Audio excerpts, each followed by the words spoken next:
Well, some of you might know, because I mentioned in another video, I think maybe two other videos I posted, that I am having trouble with my computer. I'm sitting here right now beside my laptop as I'm trying to reformat a new hard drive that I bought or whatever. I have to install. Yes, that's the technical term. I'm installing software on a new hard drive. And luckily I've been backing up my hard drive. I think the last backup was 3 days ago, so I don't think I would have lost too much.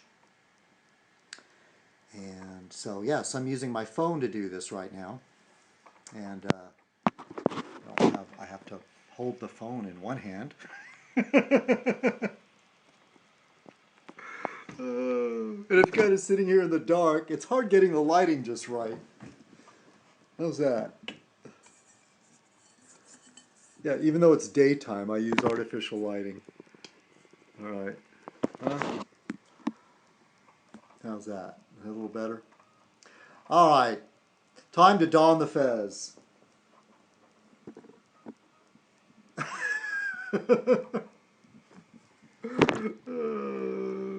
It's so herky-jerky, huh? Greetings, Greetings, fellow citizens. This is Citizen Kong, and welcome to another Fez Night. Tonight's Fez Night shall be called Phone In Fez. I don't know. What do you guys think? Should I do it in a different color? Huh? How's that? Is that nice? Is that better? All right. I was going to say, I wrote down a couple things. Oh, well, first of all, I want to give out I like doing Fez Night. Fez Night should be in black and white. How's this? Huh? Huh? Huh? That looks like an old faded film, doesn't it? Yeah, I'm playing with the different filters here. You know, they have names for these filters, but to me, it just means the color's off. You know? It's like they didn't get the color dialed in. That's supposedly normal. I'll go back to magic color. I kind of like that one. All right. Anyway, where was I? Okay, shout out to Maria, who put a voodoo hex. I knew when I was watching. I know some of you people think I'm idiots, but those spirit boards kind of, you know. But I thought it was really cute. I thought that was really a nice job of what she did. A great idea of using the spirit board to see whether there was going to be a Fez night. I'm okay with the magic 8-ball. I'm totally all right with that. But anyway, yeah, if you would have used a magic 8-ball, that would have been cool too. And maybe my hard drive would still be intact. She joked about putting a hex on my computer. And then I said, yeah, that voodoo. I'm sorry I'm distracted because the first time I tried to install my software, let's see if you can see it. I don't know, can you see that? I'm trying to install software on my laptop, and it failed the first time. So I'm tempted to sit here and watch it. Of course it says 28 minutes. If it fails one more time, I'm going to make an appointment and take it to the Apple Store. Maybe there's still time to get it in. I'm so distracted. So anyway, yeah, Maria, it turns out, come hell or high water, there was a Fez night tonight. So I will not let the spirits drag me down. Of course, they'll get me some other way, won't they? And a shout out to Monk and Joe.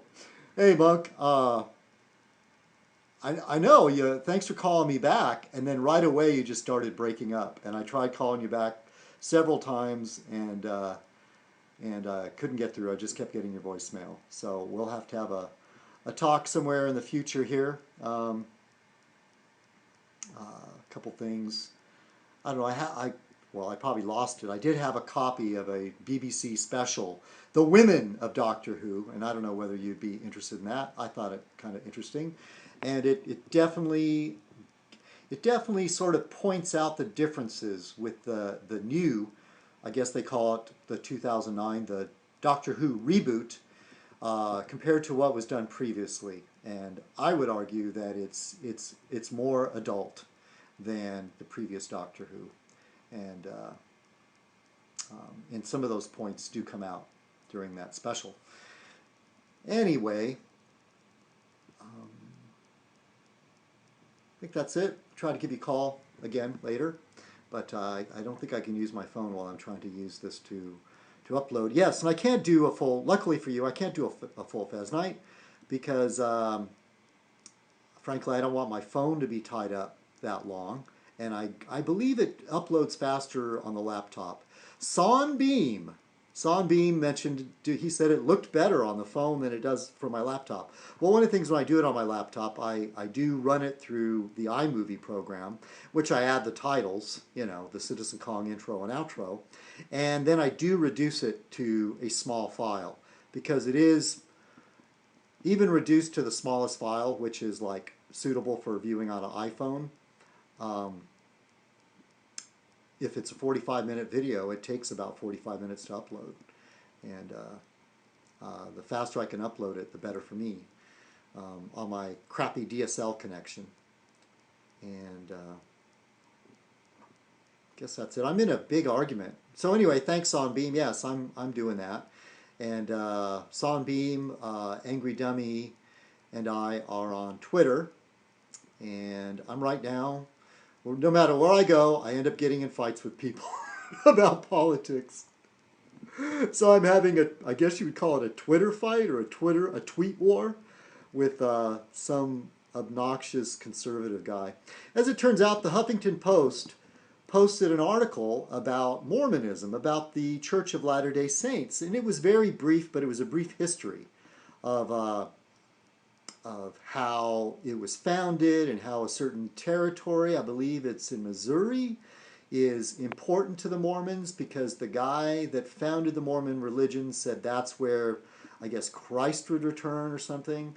And then the Mormons broke up into different factions and there was all this violence, so the governor kicked them out of the state, and they ended up under Brigham Young's guidance. And from what I understand, they weren't all unanimous, that I think some of them went elsewhere. I'd have to go back and reread the article, but the important points are, in my mind, is that the Mormons got kicked out of that state. They believe that territory is important. They went out to Utah, right? That's the Mormon state. And under the guidance of Brigham Young. And they still practice polygamy at that point, and they've had to alter some of their beliefs as far as the way they consider the black race, the African American, or the Africans, as the people darker than the rest of us. How do I say though? That's sounding racist.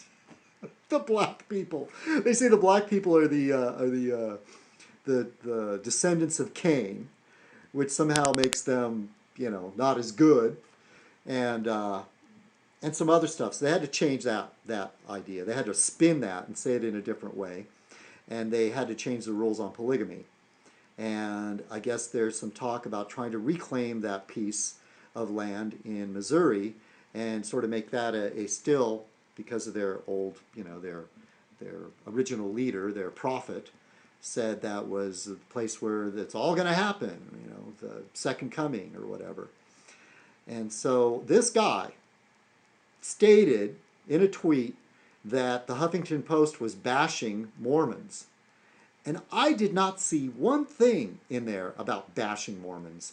Merely what they were doing is reciting a little bit of Mormon history. That's all it was. And this tweet war has been going on for several days, and I keep asking them, and it's the same problem I have with conservatives on YouTube, is that, what is wrong with them? What is wrong with them? They make a statement, they say the Huffington Post article is bashing Mormons, and then I ask them, please say where it's bashing Mormons. Oh, the other thing I can't do with the phone is I can't flip the image. So this is going to be in reverse. Never mind. So give me an example, I asked the guy, of where they're bashing Mormons. Well, right away he changes the subject. And why don't they write an article on the jihad and la la la la, and the Mormons aren't terrorists and la la la la. Well, who cares? We all know that they're terrorists, and somehow he thinks that the liberals are protecting the Muslims. He's drinking the bullshit. It's not even Kool-Aid. It's bullshit straight from the bull's ass that they say on Fox News and things like, oh, and Romney saying that, oh, Obama is apologizing for America and he's being sympathetic to terrorists. It's complete bullshit. They're putting their lips right up to the bull's anus and eating the bullshit right out of there. So, look, my hand's getting shaky. I can't hold my hand up much longer. I can't go on for a 45-minute rant on Fez Night. So, I kept going and saying, come on, you know, show me where this is bashing. And he kept changing the subject, and I kept pointing out that he's changing the subject. And then finally, I just said, you can't cite any bashing because there is none. And then he came back with, why don't they be fair and print some article about the, you know, Islamic terrorists or something. And then I said, oh, so sounds to me like you believe in the fairness doctrine. And then he says, oh no, what the liberals are doing is the fairness doctrine, and you know, and the fairness doctrine, you know, it's like what? The liberals are practicing the fairness doctrine? No, the fairness doctrine was abolished by the conservatives back in 1987. And the fairness doctrine was like a FCC rule that if a station posted an opinion piece, that it had to give equal time to the opposition, which we need to bring back the fairness doctrine, because then Fox News wouldn't be able to get away with the shit that they say. You know, the bullshit emitted right from the anus into the Fox viewers' mouths. They wouldn't be able to get away with it if we had the return of the fairness doctrine. And this idea of him saying, now fairness doctrine doesn't really, to be honest, doesn't refer so much to print media, but the principle is the same. And he's asking that the Huffington Post give equal time to the notion, I don't know, somehow giving a short history on the terrorists, because that's all they did with the Mormon thing, was give them a short history. And so I said, well, you must believe in the fairness doctrine. And then he's, oh no, the liberals, that's what they're doing. They're practicing the fairness doctrine, and that's what it's so messed up and everything. And I said, the fairness doctrine, I'm repeating myself. I'm sorry. I'm doing like what some other vloggers do. I just asked him, I said, how old are you? You know, because maybe he's some young punk. You know, when I first came to YouTube, there were several of these kids in college. Hey, I was a kid in college at one point. They think they know everything. And one of the things that I used to get in the biggest fights with was anarchy. You know, is that they in their Never Land thinking think that there could be a true anarchy modeled society. And the closest thing, and all this argument I've ever come across, is the closest thing they had was for a model of an anarchist society on a grand scale was in Spain. And I think it lasted like a year. So eventually, one of these kids that I used to get in arguments with on YouTube grew up and said, "Hey, man, I'm sorry about like a lot of arguing I did with you. You know, I'm grown up now." Nothing wrong with trying to think outside of the box.